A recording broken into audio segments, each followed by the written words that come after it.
Hi friends, welcome back to my channel Chintala Pushpa cooking channel. ఈరోజైతే నేను ఉల్లికాడలు అలాగే egg fry ఎలా చేయాలో వీడియో ద్వారా చూపిద్దాం అనుకుంటున్నాను. అలాగే ఫస్ట్ టైం నా ఛానల్ని చూస్తున్నట్లయితే కింద రెడ్ కలర్లో సబ్స్క్రైబ్ బటన్ ఉంటుంది, దాన్ని ప్రెస్ చేయండి. పక్కనే బెల్ ఐకాన్ వస్తుంది, దాన్ని ట్యాప్ చేయండి. అప్పుడు నేను చేసే ప్రతి వీడియో ఈజీగా నోటిఫికేషన్ అనేది వస్తుంది. ఓకేనా ఫ్రెండ్స్, ఇప్పుడైతే మనం రెసిపీ అనేది చూద్దాము. ఈ ఉల్లికాడలు అనేవి ఈ విధంగా అయితే ఉంటాయండి. ఈ ఉల్లికాడలు అయితే ఒక కట్ అయితే తీసుకున్నాను. అలాగే ఈ విధంగా కట్ చేసుకొని ఉల్లికాడలు అయితే చాలా కింద మట్టి అనేది ఉంటుంది కాబట్టి ఒక 3-4 టైమ్స్ అయితే మంచిగా వాటర్లో కడిగేసుకొని ఉంచుకోవాలి. వాటర్ తోటి కడిగిన తర్వాత ఈ విధంగా ఒక ప్లేట్లోకి అయితే తీసుకొని అలాగే 2 రెబ్బల కరివేపాకు కూడా తీసుకొని ఉంచుకోవాలి.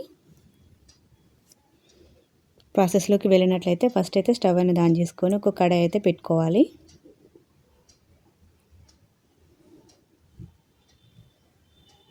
కడాయి అనేది హీట్ అయితే అవుతుంది కదండి. అయిన తర్వాత ఇప్పుడైతే మనం ఒక 3 కాడల ఆయిల్ అయితే వేసుకోవాలి. ఆయిల్ కూడా హీట్ అయింది.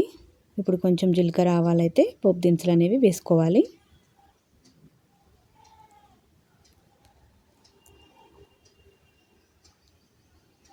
అలాగే కొంచెం కరివేపాకు కూడా, జీలకర్ర అనేది వేగింది కదా, ఇప్పుడు మనం కొంచెం కరివేపాకు అనేది వేసుకోవాలి. కరివేపాకు వేసుకుంటే కర్రీ చాలా టేస్టీగా అయితే వస్తుంది. ఫ్లేవర్ అలాగే స్మెల్ అనేది చాలా బాగా అయితే వస్తుంది అనేసి కరివేపాకు అనేది వేసుకోవాలి. అలాగే కరివేపాకు వేగింది కదా, ఒక 2 స్పూన్ల పసుపు కూడా వేసుకొని 1 స్పూన్ అల్లం వెల్లుల్లి పేస్ట్ కూడా వేసుకోవాలి.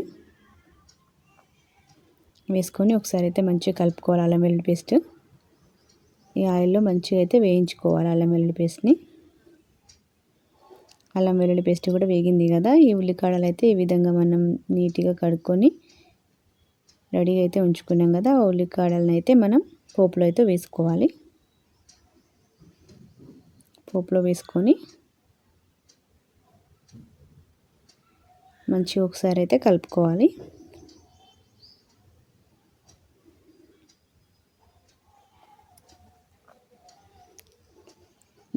దీంట్లో సరిపడా సాల్ట్ అనేది వేసుకోవాలి. ఒక 2 స్పూన్లు సాల్ట్ వేసుకొని అలాగే ఒక 2 స్పూన్ల కారం కూడా వేసుకోవాలి. ఒకవేళ స్పైస్ అనేది మీరు ఎక్కువ తింటా అనుకునే వాళ్ళు మీకు సరిపడంత కారం అనేది వేసుకోవచ్చండి. కారం వేసుకున్న తర్వాత మనం ఈ కారం అనేది ఉడకడానికి మూత అయితే పెట్టేసుకోవాలి. ఒక 4 మినిట్స్ అయితే ఫ్లేమ్ అనేది మీడియంలోనే ఉంచుకోవాలి. 4 మినిట్స్ తర్వాత చూసినట్లయితే ఈ విధంగా కారం అనేది ఉడుకుతుంది కదా. ఉల్లికాడలకు మొత్తం మంచిగా పట్టే విధంగా మంచిగా అయితే ఒకసారి కలుపుకోవాలి.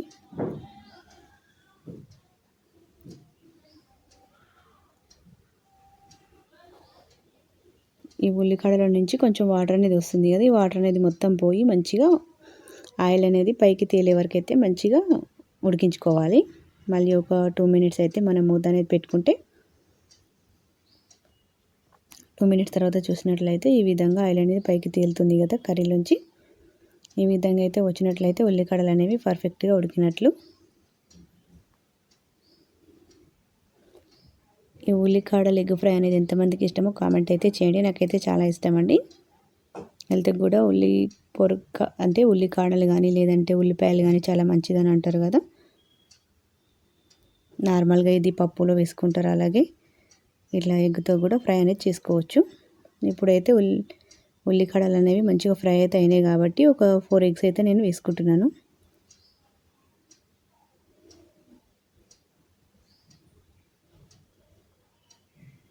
వేసుకున్న తర్వాత ఈ ఎగ్ అనేది మంచిగా ఉడకడానికి ఒక 3 మినిట్స్ అయితే మూత అనేది పెట్టేసుకోవాలి. ఒక 2 స్పూన్ల ధనియాల పౌడర్ కూడా వేసుకోవాలి. వేసుకొని మళ్ళీ ఇంకొక 2 మినిట్స్ అయితే మూత పెట్టేసినట్లయితే ఎగ్ అనేది ఇట్లా మంచిగా మెత్తగా కాకుండా ఇట్లా రబ్బర్ లాగా మంచిగా ఉడుకుతుందన్నమాట.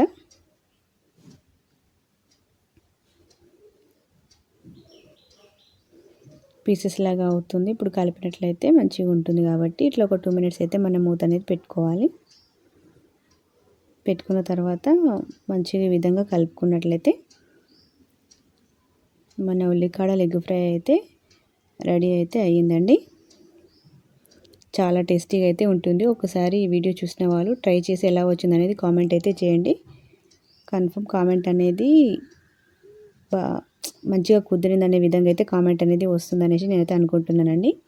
ఒకసారి అయితే ట్రై చేసి చూడండి, చాలా బాగా అయితే ఉంటుంది టేస్ట్ అనేది. ఈ వీడియో కనుక మీకు నచ్చినట్లయితే లైక్ చేయండి, షేర్ చేయండి, కామెంట్ చేయండి. సబ్స్క్రైబ్ చేసుకోవడం మాత్రం మర్చిపోవద్దు. సపోర్ట్ కూడా చేయండి. Thanks for watching this video.